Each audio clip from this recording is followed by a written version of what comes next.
A little boy pointed to a decaying chicken coop and softly said, "This is my home." Everyone laughed, thinking he was just pretending. Until one day, a millionaire quietly came, opened the creaky door of the coop, and uncovered a truth so shocking it shook the entire legal system. Because that child, he didn't need anyone's pity. He just needed someone brave enough to believe in him. If someone calls a place with a roof, brick walls and windows a home, then for James Whitman, 10 years old, home was nothing more than a chicken coop. It used to hold broiler chickens and was later patched up with rotting wooden planks. The roof leaked, the floor was freezing. No windows, no power outlets. No one called him son. To everyone else, it was just an abandoned corner behind the backyard. But to James, it was the only place he could sleep without being hit. Not a home, just shelter. Dusk had fallen, and a cold drizzle blurred the window frame of a decaying wooden house in the suburbs. Inside the smoke-stained kitchen, thick with the stench of stale beer, cigarettes, and rotting food, James stood trembling beside the table, his small hands gripping the edge of his shirt. A loud crash shattered the air. The beer mug slipped from James's hands, smashing on the tiled floor. Foam spread in a cloudy streak beneath his feet. A feral roar erupted. "What the hell did you just do? Do you have any idea how much that beer cost, you worthless trash?" Roy Geller, a beer-bellied man with tattooed arms and eyes bloodshot with booze, charged forward. He grabbed James by the collar and yanked him as if tearing a ragged sack. "You just let him wreck the place," he shouted at Hilary Vaughan. The woman, James's biological mother, didn't even glance at her son.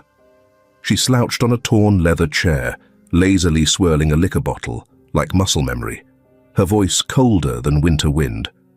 "I told you, he's not my child."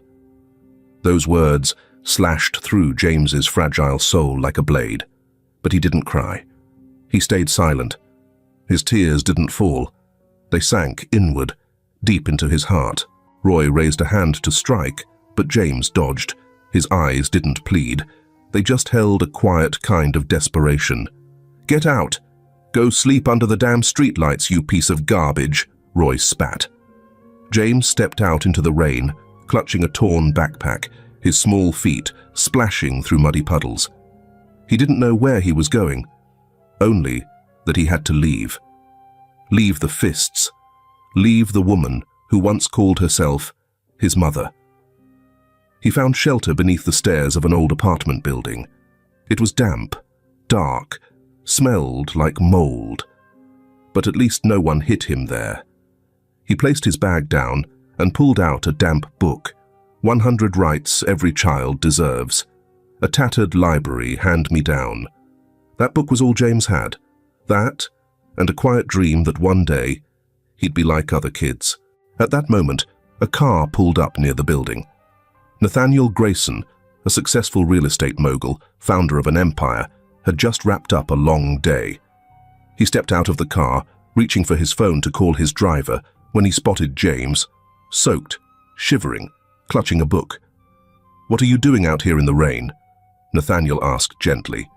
James flinched, backing away like a stray animal used to being kicked. "I'm not asking for money." "I didn't think you were," Nathaniel replied. "I just see a boy who's cold and probably hungry." Without another word, Nathaniel returned to his car. He came back with a brand new backpack, some pastries, and a business card. He placed them in front of James. "If you ever need help, just text me one word. Help. I'll come." James didn't say anything, but he held on to that business card like it was a lifeline. The next morning, Hilary spotted the new backpack. "Where'd you get this? You steal it?" James said nothing. Roy grabbed the bag and tore it open. Finding nothing worth pawning, he flew into a rage. "Who are you trying to fool, huh? Think you can trick me?" They dragged James into the backyard, shoved him into the chicken coop. The door slammed shut. Locked.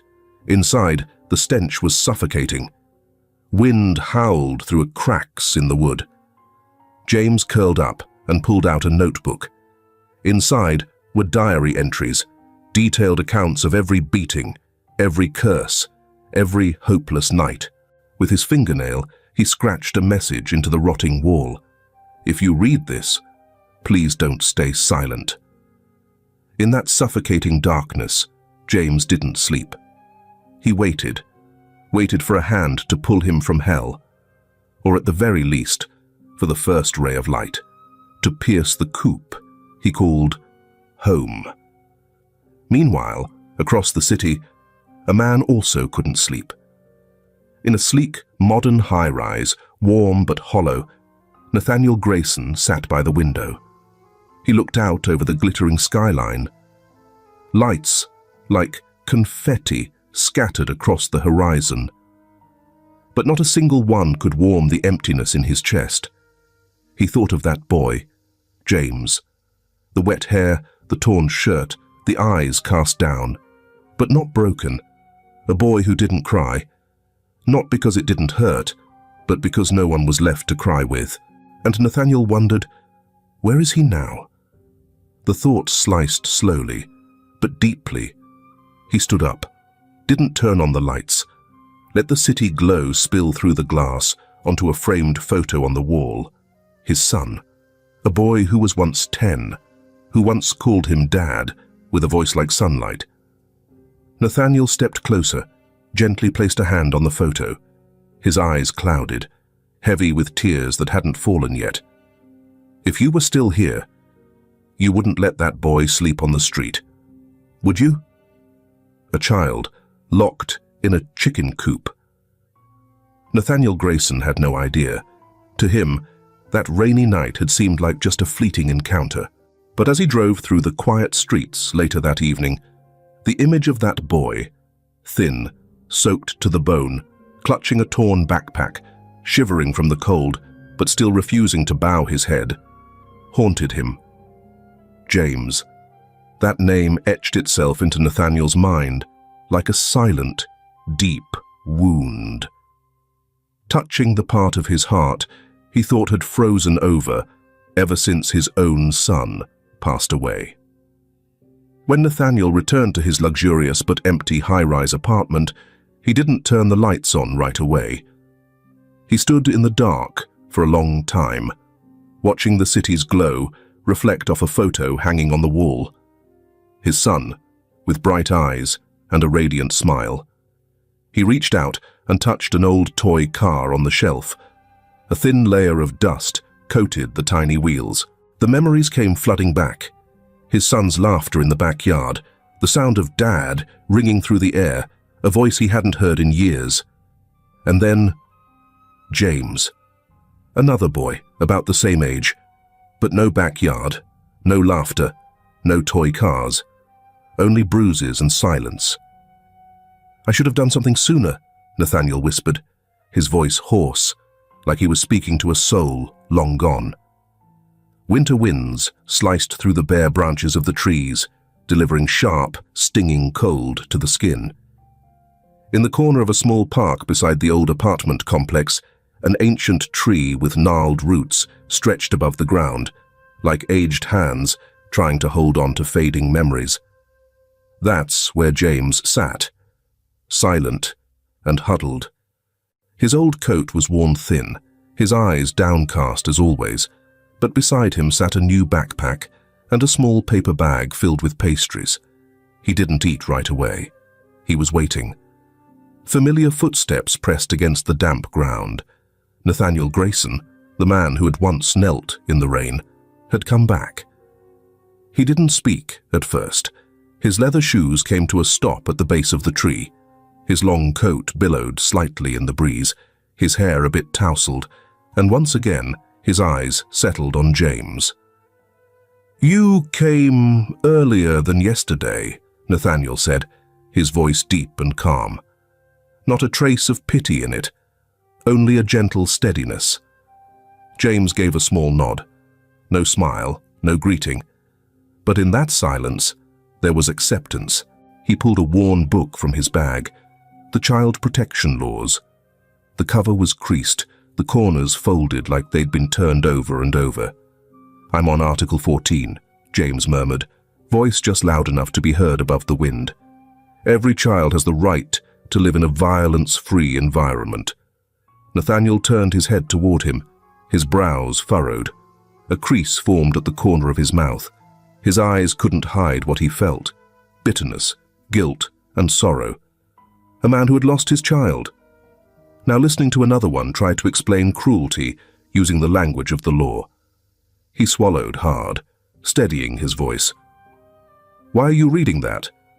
At your age, you should be drawing, playing, living freely, not reading this kind of thing." James didn't answer. He just shrugged, a small, weary shrug that hurt more than words. There were no tears in his eyes, but something thick and heavy lingered there, like a wall no one had ever tried to climb. Nathaniel stayed silent. He realized something that moment. When a child matures too early, it's not something to praise. It's an unspoken accusation against the adults around them. He looked around the park. Every bench, every tree stood like silent witnesses. A sense of unease stirred in his chest. A quiet alarm, but one that rang true. In the days that followed, a new habit formed in that small park. An older man and a skinny boy sat together beneath the ancient tree. No noise, no endless questions, just sitting, letting their presence speak what hadn't yet been said. James began to open up, bit by bit. He told stories of scavenging recyclables, of dinners that were nothing but dry bread crusts, of sneaking into the library to study by dim hallway lights. "All I want is a bed with a warm light above it," James once said when Nathaniel asked him what he wished for most. Nathaniel didn't answer right away, but his hands, resting on his lap, clenched tightly. Inside him rose a flood of emotions: anger at the world, or maybe at himself for coming too late. One chilly afternoon, wind threading through bare branches, James carefully dug a small hole beneath the tree. His tiny, calloused hands trembled slightly as he worked. "What are you doing?" Nathaniel asked, kneeling beside him, voice low like wind brushing dry leaves. James didn't respond right away. He pulled out a small, worn wooden box, placed it in the hole, then gently covered it with dry leaves. "If one day you don't see me here anymore, look under this tree," James said, his eyes fixed on the ground. Nathaniel held his breath. The fear inside him was no longer vague. It had taken shape. It stabbed like a needle under the skin. "What's in there?" he asked. "Proof. A journal. And something that shows I wasn't making it up." Nathaniel slowly knelt, placed a hand on James's shoulder. For the first time, his eyes showed something clear and solid. Resolve. "You won't need to use that box," he said. "I promise." James stayed quiet for a few seconds, then nodded. A small, fragile nod, like someone placing their trust on another's shoulders for the very first time. That evening, as the streetlights flickered on, James stood up. He turned back and whispered, "Thank you for just sitting with me." Nathaniel didn't answer, but he understood. Sometimes, just sitting quietly with a wounded child, without pressing, without pity, without demand, is the strongest kind of healing. The wind rustled through the tree, scattering a few leaves to the ground, like whispers of something about to begin. And in a place that once seemed meaningless, a rundown park, a bare, old tree, something sacred was planted. Trust. James, the boy once locked in a chicken coop, had begun to open his heart, and Nathaniel, the father with no blood ties, had stepped in, gently but firmly. They didn't know it yet, but from that moment on, their fates were entwined, and that old tree, once just shelter, would become the silent witness to a journey of justice and love. A gloomy morning. The streets were damp, after a light drizzle. While most children were being walked to school by their parents, laughing under colourful raincoats, James stood curled up in front of the social welfare office. The 10-year-old boy had been shoved there by his mother and her boyfriend Roy. His hair was faded, his shirt torn at the shoulder, and his face wore a rehearsed expression of pitiful misery, like an actor who knew his role too well. Hillary gripped his arm tightly, her face like stone, and hissed through clenched teeth. "You remember what I told you. The second you speak, you cry. Cry like you lost your mum and dad. Got it? If you don't bring back money, I'll smash your face in when we get home. You hear me? You useless little—" Roy stepped closer, slapped James hard on the shoulder, making him stagger, then leaned in with his booze-soaked breath. "Act it out real good, or you're sleeping with the chickens again. This time, I'll lock it shut. No more screaming. I'm tired of your damn voice." Inside the welfare office waiting room, Hillary sat across from a caseworker, her voice syrupy, sweet, her eyes playing the part of a concerned mother. "My boy, he's so frail. Been sick since he was little. I work all day and still can't afford his meds. Please, ma'am, sir. We just need a little help." James sat quietly behind her. He didn't speak. He didn't look up. He just bowed his head, clutching tightly onto a small notebook hidden beneath his coat. Inside that notebook were meticulous notes, quotes, behaviors, times, and places. Like a tiny detective, James was quietly building a case for the trial of his own life. A young social worker, visibly unsettled, noticed the bruise peeking from under James's sleeve. She leaned in gently and asked, "Did you fall?" James pressed his lips shut. He wasn't silent because he didn't know what to say. He'd simply learned that speaking only brought more pain. Hillary quickly jumped in with a dry laugh. "Oh, he's such a handful. Climbed a tree and fell. Boys, you know, always getting into scrapes." But James's eyes told a different story. One quick glance, sad, hollow, and almost numb, was enough to make the social worker's breath hitch. She sat up straighter and scribbled extra notes into the file, a growing sense of unease weighing down her chest. After the meeting, 2 young welfare staff spoke in the hallway. "Something's off," one said. "That boy, it's not just poverty. He looks exploited." The other nodded. "I felt that too. But there's no evidence. They play their roles well. Maybe we should escalate it." At that same time, a few blocks away, a man in a dark coat stood in front of the public library. Nathaniel Grayson. He was speaking with Matilda, the elderly librarian.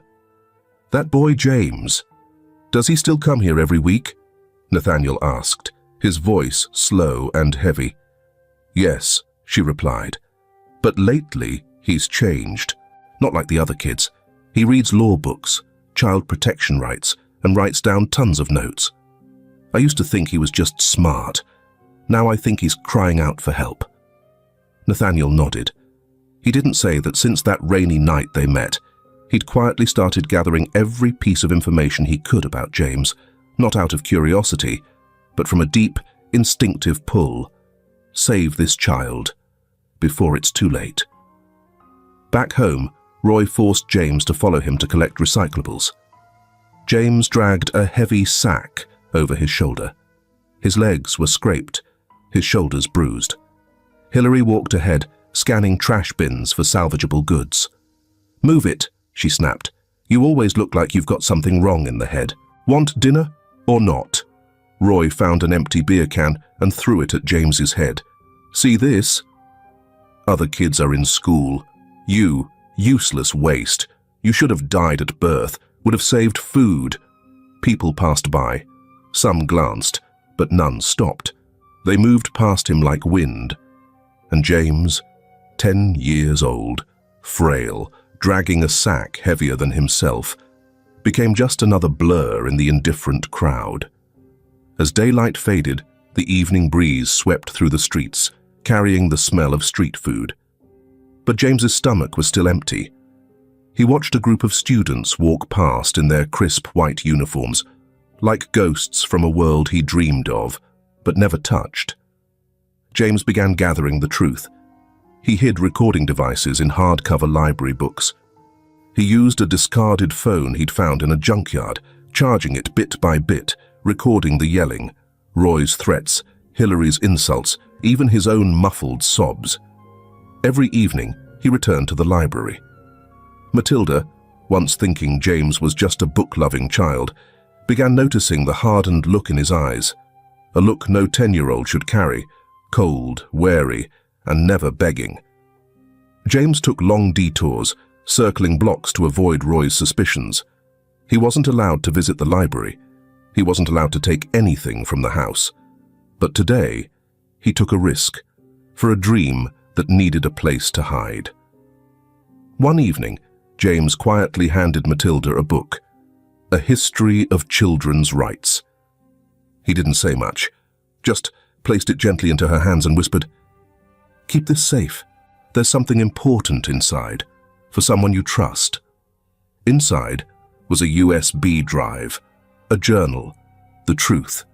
That night, in the damp chicken coop, James wrote in his notebook again, "Today, Roy hit me with a beer bottle. Mum watched. I placed a recorder under the table. Matilda has a copy. If something happens to me, they'll know." He returned to the rotting wooden wall and carved again the words he once had. "If you find this, please don't stay silent." That boy, frail, small, was fighting like a warrior. Not with fists, but with words, with evidence, with truth. On the surface, Roy and Hillary kept playing their roles as the struggling poor. But they didn't know. The script was unraveling. And the child they thought easiest to control was the one dismantling their lies.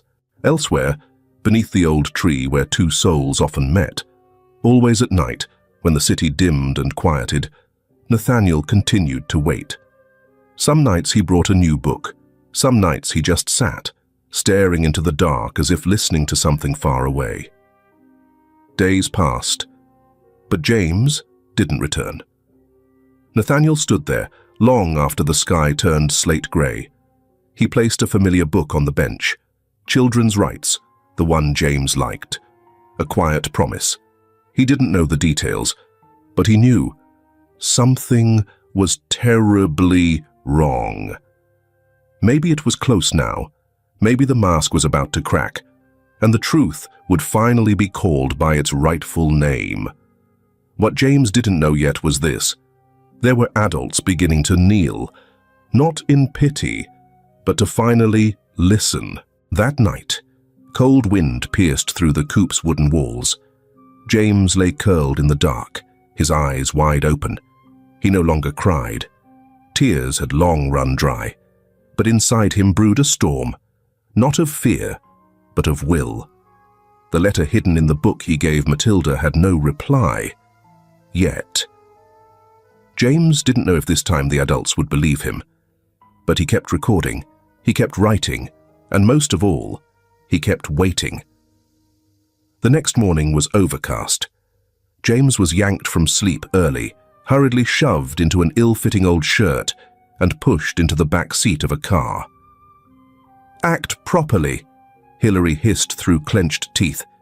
"It's a church-run summer camp, meals and lessons, but if you say one wrong word, you know what happens."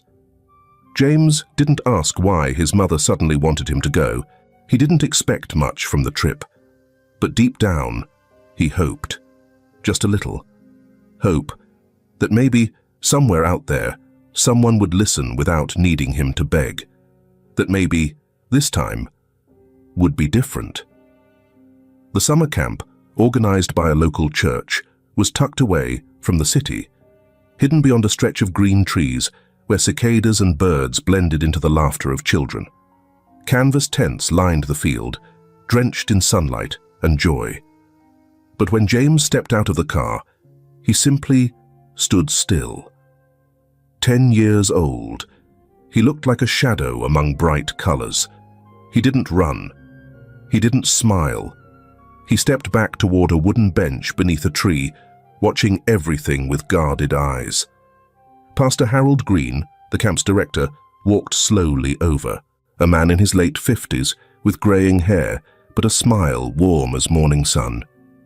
He didn't speak right away, just sat beside James in silence. "What's your name?" he asked gently after a few minutes. "James." The boy's voice was barely audible, hoarse, like every sound inside him had long been locked away. "Can you read?" James nodded. "Later, when everyone gathers, would you like to read something you like?" James froze for a moment.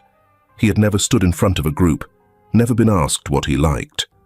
That night, under the glow of campfire lanterns, children lined up to share their dreams and funny stories.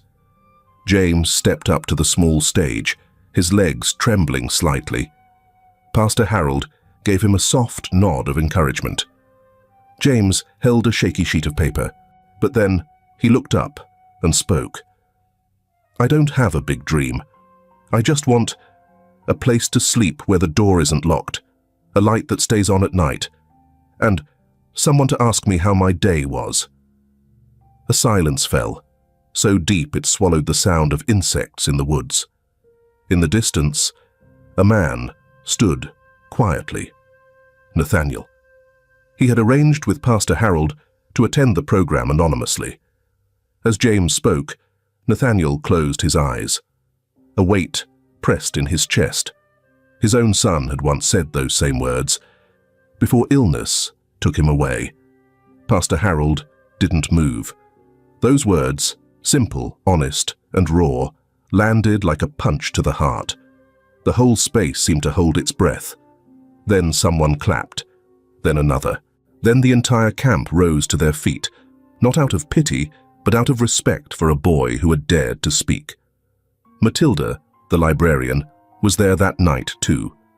She placed a hand over her chest, feeling her heart tighten.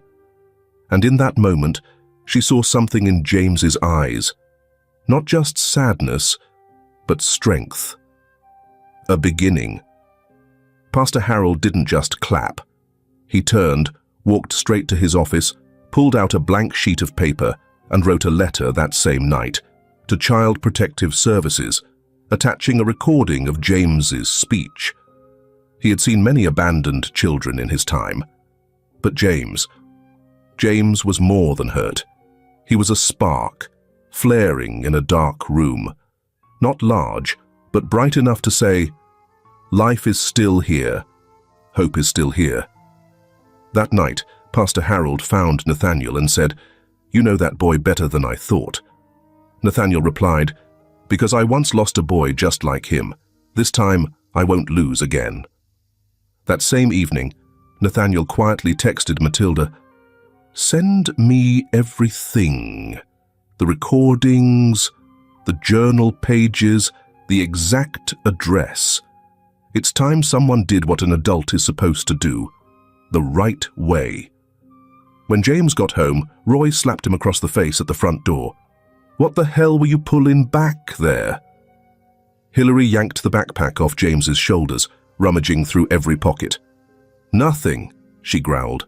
"But from now on, you're not going anywhere unless I come with you. Got it?" James only nodded. But that night, in the dark of the chicken coop, he carefully opened the old wristwatch he'd been given at camp. Inside the backplate was a hidden memory card, holding a copy of his speech, along with Pastor Harold's emotional response. James had started fighting back, with his mind. One evening, he spotted his mother sitting at the table, scribbling through financial aid forms. James quietly observed and noticed discrepancies, names, account numbers. Hillary was forging documents. He casually dropped his notebook to the floor, bent down, just as the old phone in his pocket began recording. The next day, Roy tore through the house. "Someone snitched. I know it. Someone's been listening." He suspected James. But James had already moved the evidence. A recording device hidden inside a pencil case. A USB drive sealed beneath the lid of an empty soda can. He was learning misdirection, like a little soldier. Roy barked, "You been spying on us, huh? Who'd you tell?" James shrugged. That quiet defiance drove Roy mad. But James didn't cry. And that silence was what began to make the adults fear him. That night, James faked sleep. His jacket bulged slightly, hiding another recorder. In the kitchen, Roy and Hillary argued over how to split the newest welfare check. Every insult, every word, every curse, recorded. At the library, Matilda quietly created a new internal record. Children at risk of abuse. She photographed James's journal entries, downloaded USB contents, and sent them to an encrypted email account belonging to Nathaniel Grayson, who now visited the library nightly, searching for updates on James. Nathaniel sat in his car, listening to the recording of James's speech at camp. The applause, the quiet sobs, and that trembling yet firm voice. "I won't be silent anymore." Nathaniel's eyes darkened. His grip tightened on the steering wheel. A flash of lightning lit up the sky beyond the windshield. It was time, not to act as a millionaire, but as the one person James still had hope in. Back in the coop, James carved another line into the decaying wood. "They can lock the door, but they can't lock my will." The grown-ups' performance was unraveling, and James's story, it was only just beginning. After summer camp, James thought he might finally breathe again. Just a few days of peace, but only days after returning, everything got worse. Much worse. Roy, the man James had never once called Dad, became something else entirely. He didn't scream anymore. He acted. He didn't strike with belts like before. He punched, hard, directer. Every time he got high or angry over reasons no one could name, he unleashed it all on James's small body. The boy was slammed into walls. His nose bled. Still, not a single cry. Hillary, the woman who should have been a mother, just stood nearby, arms crossed, her voice like iron. "You live in my house. That means I own you." James was dragged back to the chicken coop. The metal door clanged shut. The rusty lock was tightened with a wire loop. Inside, a few torn sacks, the stench of chicken droppings and urine thick enough to choke the air. He sat in the dark corner, back pressed to rotting wood, silently watching a hen nesting nearby. The bird had just laid eggs, tucking her head over her chicks, gently pecking at scattered grains. James smiled, just barely, a smile so small it hurt the heart. Even a chicken protects its young. What did his mother see him as? Something to discard? He bent down, dug his fingernail into the wood, and carved, "If you find this, please don't stay silent." It rained. Heavy drops drummed on the tin roof, echoing like a slow, mournful beat on a weary soul. James clutched his worn-out jacket and closed his eyes. But he didn't sleep. He was waiting, not to be rescued, but for something from the outside world, light, a voice, or even just a spark of hope. Across the yard, Mrs. Holloway, the landlady, heard something strange in the night.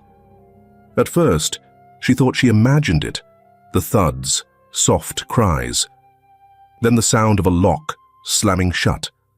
She pressed her ear to the wall, hesitant. Then went back to bed in silence. The next morning, she brewed tea, went to the market.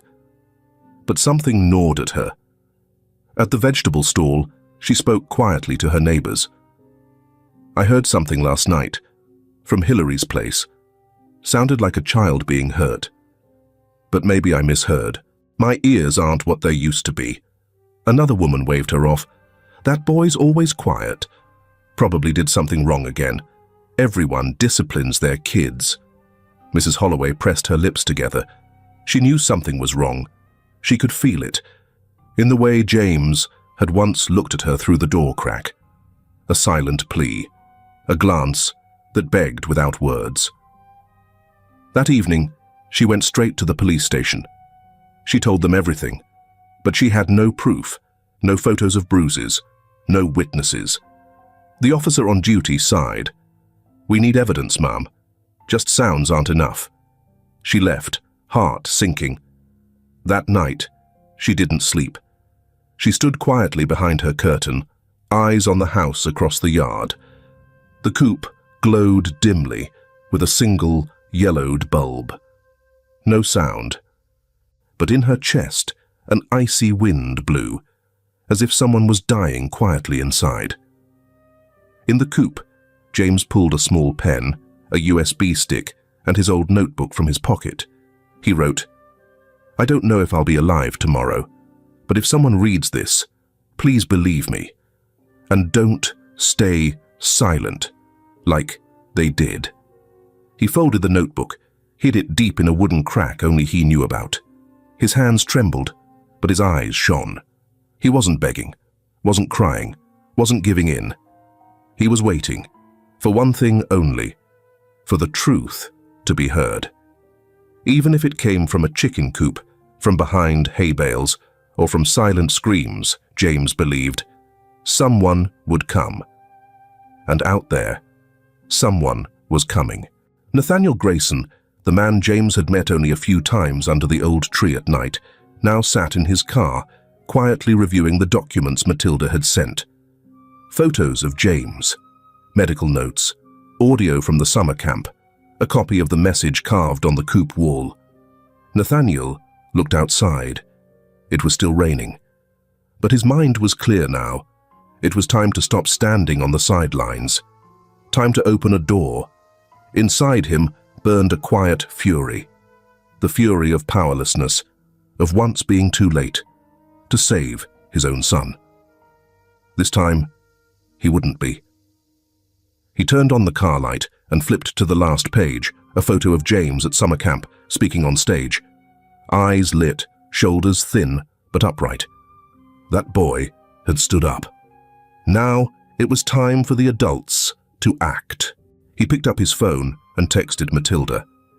"I need more files, the raw audio, and the exact address of where he lives." Now Nathaniel turns toward you, the one listening to this story. Maybe you're hearing it in your car, on your lunch break, lying in bed. Wherever you are, ask yourself, have you ever known a child like James? Don't stay silent. Leave a comment. Speak up. Because maybe what you say could be the key that opens a door for someone else out there. We'll keep following Nathaniel on his quiet but determined journey to bring light to where James still waits. Before the sun had fully risen, a city police patrol car quietly pulled up in front of the rundown house at the end of the alley. Inside the vehicle, Detective Charles Morton and two officers stared at the front door, the very place Nathaniel had identified as where James was being held. Inside, Roy was high, pacing with a knife in hand. James was tied to a chair with electrical cords, a moldy cloth stuffed into his mouth. His body trembled, bruises scattered across his thin frame. His face was swollen, lips bloodied. But his eyes, dark and sunken, weren't afraid anymore. They were numb, as though pain had long since surpassed its limit. Roy growled, stepping closer. "You think you can record me? Set me up. I'll show you what betrayal feels like, you little—" Suddenly the door burst open. "Police!" Charles shouted. Roy spun around, but before he could react, he was slammed to the floor. The knife clattered out of his hand. Hillary ran from the other room, screaming hysterically, "You've got the wrong house! He's my son! I have rights! I gave birth to him!" Officers restrained her. She flailed, but her eyes, they no longer resembled those of a mother. They were the eyes of someone whose mask had just been torn away. Police searched the house quickly. One officer called from the back, "Signs of captivity," Electrical cords, blood stains, another knife in the kitchen drawer. James was untied. He staggered to his feet, the cloth still leaving marks around his mouth. His forehead was swollen, his arms scratched. He looked around, stunned, unsure if he was really free. Charles knelt beside him, placed a steady hand on his shoulder. "James, you're safe now." 3 weeks later, the courtroom was packed. Media was barred, but inside, the air was heavy. James sat beside Nathaniel in a neatly pressed grey suit. His eyes were sharp, steady, not just to recount his story, but to reclaim justice. Across the room, Roy and Hilary sat at the defendant's table. Roy scowled, but his gaze was vacant. Hilary trembled, her face pale and lifeless. They didn't speak, because they didn't have to. Everything had already been recorded. James's audio files, his journal, Mrs. Holloway's testimony, Matilda the librarian's statement, and Pastor Harold Green's detailed account. The officers laid out the facts. Roy had a prior record of violent assault. Weapons, restraints, and signs of abuse were found in the home. James had been repeatedly locked in a chicken coop, beaten, and starved. Hilary exploited James for illegal welfare claims, forged medical documents, and was complicit in his abuse and unlawful imprisonment. The courtroom fell silent. James was called to the stand. He walked forward without looking at his parents, holding his statement tightly. He spoke, slow and steady. "I don't hate my mother. But I don't want to spend another day being beaten, locked up, or called a burden. I don't need much. I just want to live like a normal kid. I just want to live without getting hurt." He paused, his eyes lifted, glistening, but no tears fell. "I once wrote something inside the chicken coop where I was locked up. If you find this, please don't stay silent. Today, I want to say thank you, because you didn't stay silent." Witnesses came forward one by one. Mrs. Holloway, once hesitant, now wept as she described the sounds she'd heard through the walls. Matilda clutched the book James had hidden the USB in, her voice cracking. "No one noticed the boy who came to the library every night. But I did. That look in his eyes. It didn't ask for anything. It only waited." Pastor Harold recounted James's summer camp speech.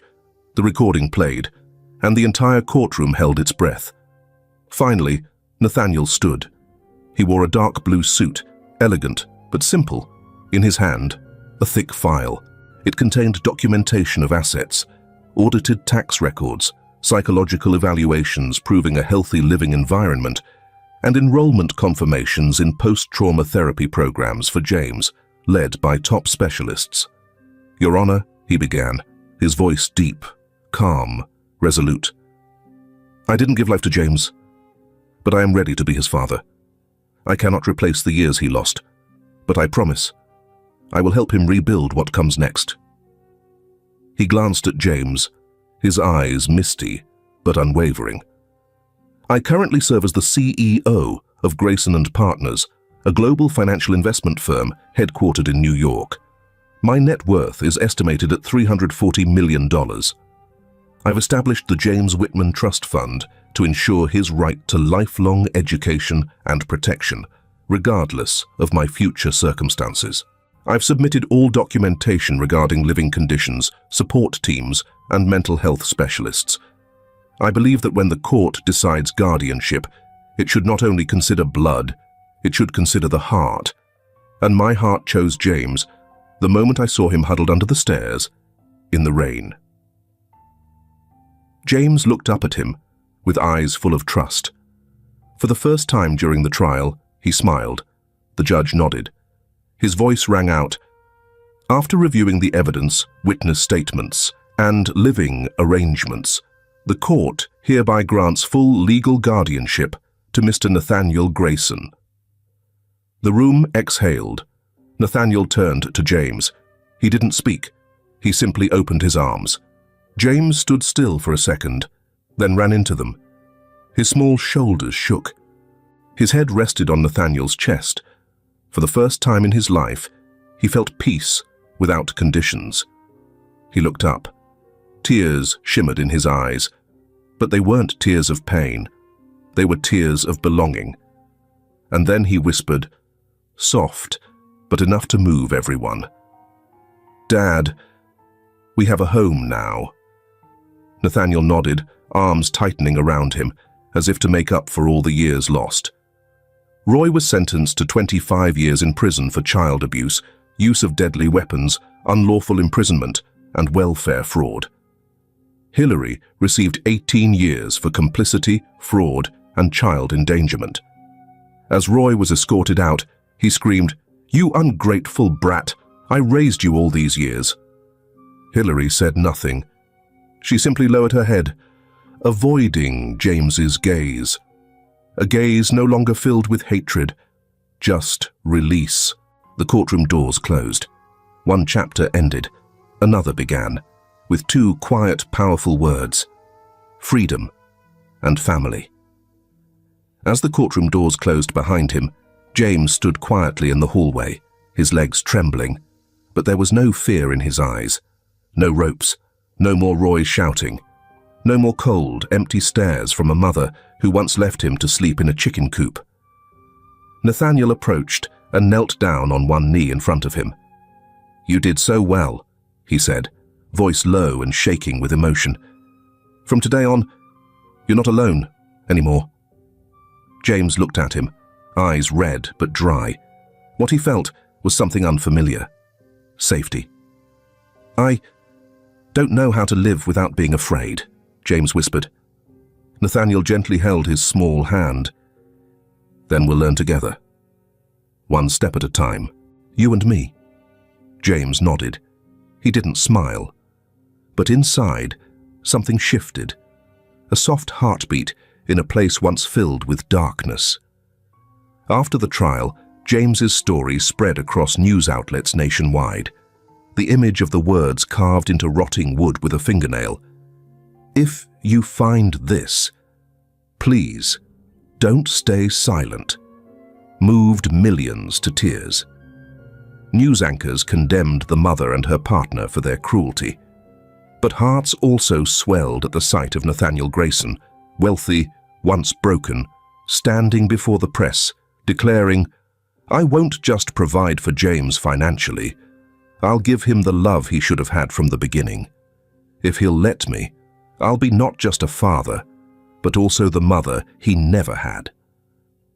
The adoption process moved swiftly. Nathaniel's legal documents were airtight.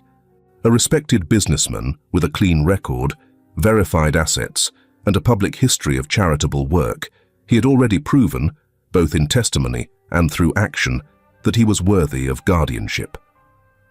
The judge, familiar with Nathaniel's reputation and character, didn't hesitate to approve the petition. James moved into a penthouse apartment with Nathaniel, overlooking the park where they had first met. Despite his wealth, Nathaniel lived modestly. The home was warm and refined. Oak floors, soft beige walls, and ambient golden lighting that wrapped each room in calm. The living room held a tall bookshelf, a few abstract paintings, and one framed photo of Nathaniel, James, a brown-haired woman, and a smiling boy, his late wife and son. On his first night there, James stared at the photo for a long time. He didn't ask questions. He simply placed his hand gently on the frame and whispered, "I know. They'll always have a special place in your heart. I won't replace them, but I hope I can be a small part of this family too." Nathaniel pulled him into a hug. No promises needed. Just a quiet embrace, enough to warm two once broken souls. James's room wasn't large, but it held every piece of his unfinished dream. A sturdy wooden bed, a warm yellow nightlight, a desk facing the window, and a small bookshelf that Nathaniel built with his own hands. The walls were painted pale blue, James's choice when asked for the first time, "What do you want your room to look like?" At night, there were no more jolts awake. No need to hide USBs. No more banging doors or voices through gritted teeth. Only the soft click of a lamp, and Nathaniel's gentle voice before closing the door. "Good night, son." At his new school, James ran into Tommy Ricks, a boy who used to tease him for his torn clothes and worn-out shoes. At first, Tommy avoided him, but after hearing the full story, he approached with hesitation. I'm sorry. I didn't know. If I had, I wouldn't have done any of it." James was silent for a moment, then said quietly, "I'm not mad. Just don't do that to anyone else." From that day on, Tommy became a loyal friend.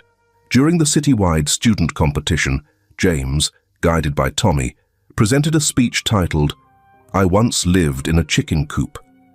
The audience and the judging panel were visibly moved, not just by his story, but by his delivery. No bitterness, no anger, only rebirth. At the same library where James once hid his journal, a small ceremony was held honoring students who overcame adversity. James was invited to speak. Standing at the microphone, he took a deep breath and looked at the audience.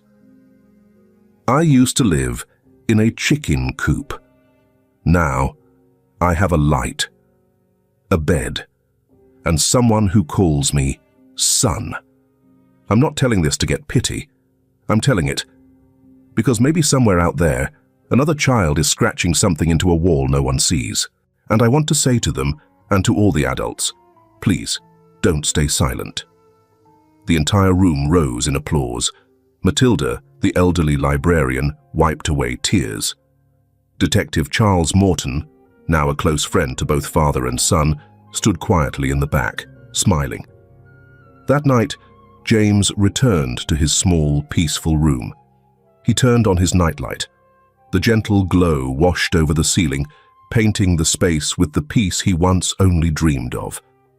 He climbed into bed, pulled up the blanket, and glanced at the doorway where Nathaniel stood. "Dad, we have a home now." Nathaniel nodded, eyes glistening, but smiling wide. "And you'll never have to leave it again." James closed his eyes. For the first time in his life, he slept deeply. Seasons changed. The old tree still stood, but beneath its branches, there was no longer a boy curled in fear, only the steady presence of someone who had learned how to stand.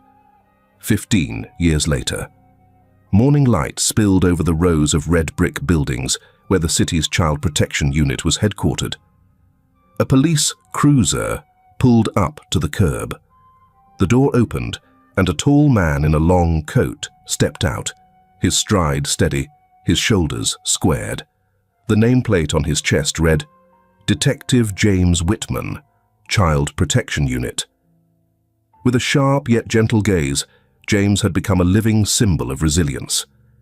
At his side walked his closest partner, Tommy Ricks, the boy who once teased him at school, now his most trusted ally in every investigation. That morning they entered a local children's shelter. A call had come in about a child suspected of being abused. James didn't just do the job, he lived it, heart first. In a small room, a 10-year-old girl sat trembling in the corner. Bruises marked her wrist. Her eyes, lost and wide, looked just like James's had, all those years ago. James sat down quietly, offering his hand. "I'm James," he said softly. "I'm here to listen. You don't have to say anything if you're not ready. Just know, you're not alone." The girl looked at him, lips tight, then, slowly, nodded. James knelt beside her and pulled a blank notebook from his coat pocket. "If you'd like, you can write it down. You don't have to hold it in anymore." She took the pen. Her hand still shook, but the first words began to appear. Behind them, Tommy stood silent, moved. He had once questioned why James chose this path. Now, he understood, James wasn't just a detective. He was the beginning of hope. That day, after completing their report, James and Tommy didn't return to the precinct. Instead, James turned down a familiar street, pulling into the old park, the place where he once hid from the rain, once buried a box beneath the roots of an old tree. By late afternoon, a soft breeze rustled the leaves overhead. James stepped beneath the tree, placing a small bouquet of wild flowers and a photo, his first day at the unit, in front of the roots. Then he sat on the nearby bench, eyes gazing into the amber sky. "You once said, 'If you don't see me again, look under this tree.' Well, you don't have to look anymore. I'm here. I'm alive, and I'm standing with other kids now, like you once stood with me." Behind him, Nathaniel arrived. He said nothing, simply placed a hand on James's shoulder. They sat together, as they had years ago. 2 lives, 1 memory, 1 present. In a televised interview, a host asked James, "Why did you choose to become a child protection officer rather than follow in your adoptive father's wealthy footsteps?" James paused. Then, looking straight into the camera, he answered, "Because I know what it feels like to be trapped in darkness. I know what it's like when every cry for help goes unheard. But I was listened to. I was believed. I was saved. By people like my dad, Nathaniel Grayson. By Matilda. By Detective Charles Morton. They didn't just rescue me. They showed me what humane justice looks like, and I want to be that person for someone else." James didn't hide his past. He honored it. At a university panel, James opened his laptop and projected an old image onto the screen, a wooden wall with words carved by a fingernail. "If you find this, please don't stay silent." He turned to the students and said, "You might be the first person to hear a cry for help. You may not save the whole world, but if each of us saves just 1 person, the world would already be different." The room erupted in applause. In the corner, Nathaniel, now graying, watched his son with quiet pride. Beside him, Charles Morton leaned over and whispered, "That boy, he became the very light he once searched for." James stepped down from the stage, shaking hands with young attendees. One boy, tearful, approached him. "I read about you. I was abused too. And I kept going because of that sentence, the one you carved in the chicken coop." James paused, then gripped the boy's hand firmly, eyes steady. "You don't have to stay silent anymore. And now, you can help other kids find their voices too. Stand beside them. Don't look away." On James's badge, beneath his name, there was a small inscription, engraved by request, "The one who hears silence." His life wasn't just a miracle, it was living proof that even in the darkest places, light can be found if someone chooses to listen. On a crisp autumn morning, the city awoke beneath soft rays of sunlight, casting golden hues over red brick rooftops and trees shedding their leaves. Across a quiet street, the wall clock inside the Office of Child Protection struck 7 a.m. Senior Inspector James Whitman sat in the meeting room, his desk stacked with unopened case files. Next to him, a steaming cup of coffee and a nameplate that read, "Senior Detective James Whitman, Division of Youth Protection, Central Region." He opened a new file gently. A 9-year-old boy, chronically absent from school, malnourished, eyes described as hollow, like something inside him had already died. The name, Elian Navarro. The boy didn't speak, didn't cry, didn't explain when brought to the social care center. But James understood, because once he had been Elian. And that's why, without hesitation, he took the case. After the morning briefing, James stepped out of the building into the crisp fall air.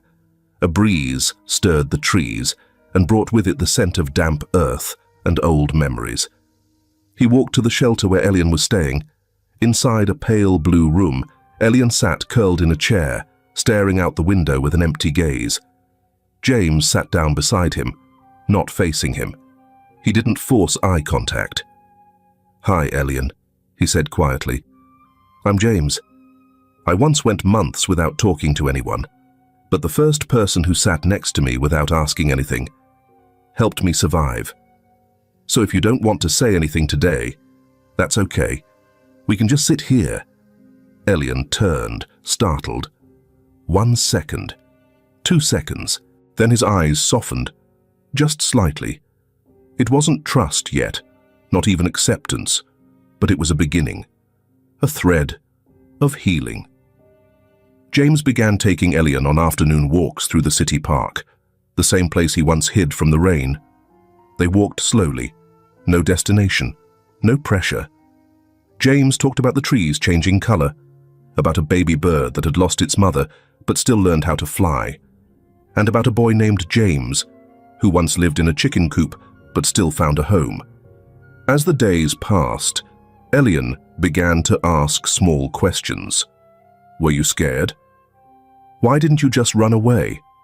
James answered them all, honestly, without sugarcoating, because he believed children don't need lies to feel safe.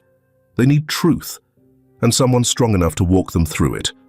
1 year later, Elian stood as the student speaker at the city's public school opening ceremony. Wearing a crisp white shirt and a small tie, he held the microphone with both hands.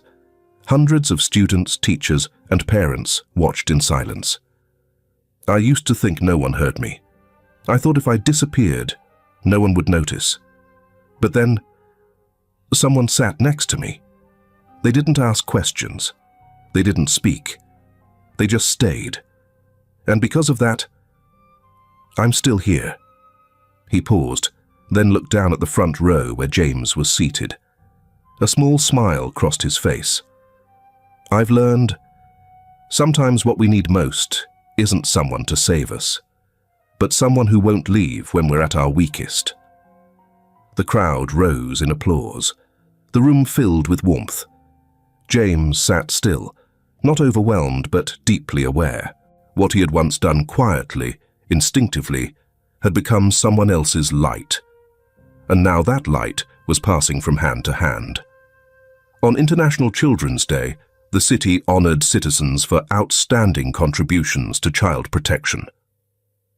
James was called to the stage. He gave no long speech, just one sentence, now etched in memory. "I used to be a child no one called by name. Now I'm here to call out the names of other children, to let them know they are seen, they are heard, they are alive." Afterward, a journalist approached James.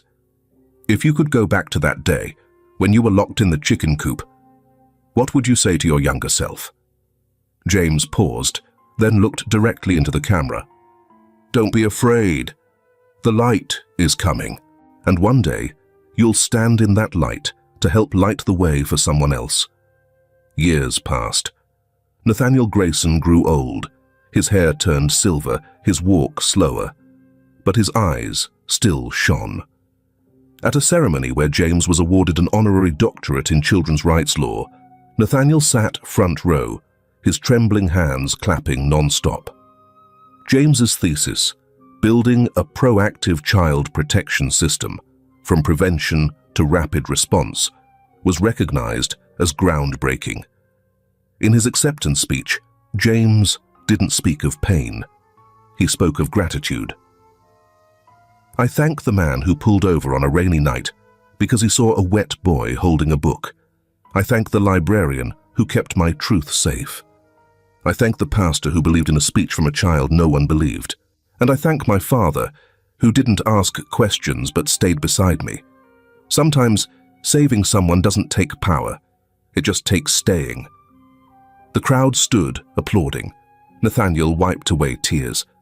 And in that moment, he knew his greatest legacy wasn't wealth. It was James. More years passed. A small statue was erected in the old park, under the very tree where James once sought shelter. It depicted a boy sitting at the tree's base, holding a book, looking up toward the sky. At the base of the statue, one sentence was etched in stone. If you find this, please don't stay silent. Hundreds attended the unveiling. Children, parents, teachers, lawyers, journalists, and police officers. They didn't come for fame. They came for James. For his quiet, steadfast presence, like a brother, a friend, someone who had once been there. A small child stepped forward and asked, "Who is that, Grandma?" An elderly woman, Matilda, now over 80, smiled gently. That's the first person who listened, when no one else could. James's story became required reading in law schools, social work programs, and training centers for child advocates. A new public school opened in the city's poorest district, James Whitman School for Resilience and Hope. Once, children there only dreamed of attending school. Now, they had books, they had classrooms, and they had names. On a quiet evening, James stood on the balcony of the penthouse where he first learned how to sleep under warm light. Nathaniel had passed away 3 years earlier, but his presence lived on. In a photo on the wall, in the wooden desk, James never replaced. The wind whispered through the trees. James opened an old notebook, the one he wrote in back in the chicken coop. The pages had yellowed. The childish handwriting made the grown man's eyes mist over. At the bottom of the last page, he added one final line, "Thank you for not staying silent." He closed the notebook and returned inside. On his desk, an open letter waited. It was from a boy named Kai, age 11. "I saw you on TV. My dad used to hit me too, but after hearing you speak, I told my teacher. Now I'm somewhere safe. Thank you. I hope I can grow up to be like you." James picked up the letter and smiled. His eyes turned to the night sky, lit by thousands of tiny city lights. Thank you to that one child who didn't give up hope. The wind blew gently, and the lights in the distance seemed to hum a familiar chorus. If you find this, please don't stay silent. And now, thousands had heard it. They were speaking, they were acting, and they were writing the next chapter in their own names. Thank you, wherever you are in this vast world, for listening to James's journey from darkness into light. Maybe you were once hurt. Maybe you're walking through uncertainty now. Or maybe you simply paused and chose to listen to a child once forgotten. Whoever you are, thank you for not staying silent. Because what James and every child in pain needs is not just pity, but someone willing to listen. Someone brave enough to believe. Someone willing to act. If this story stirred something in you, don't let it end as just a feeling. Be a small light for someone else. A hug, a question, "Are you okay today?" Or simply the willingness to sit beside someone in silence. Because if you hear this, please don't stay silent. And thank you, not just for hearing a story, but for carrying a piece of humanity forward.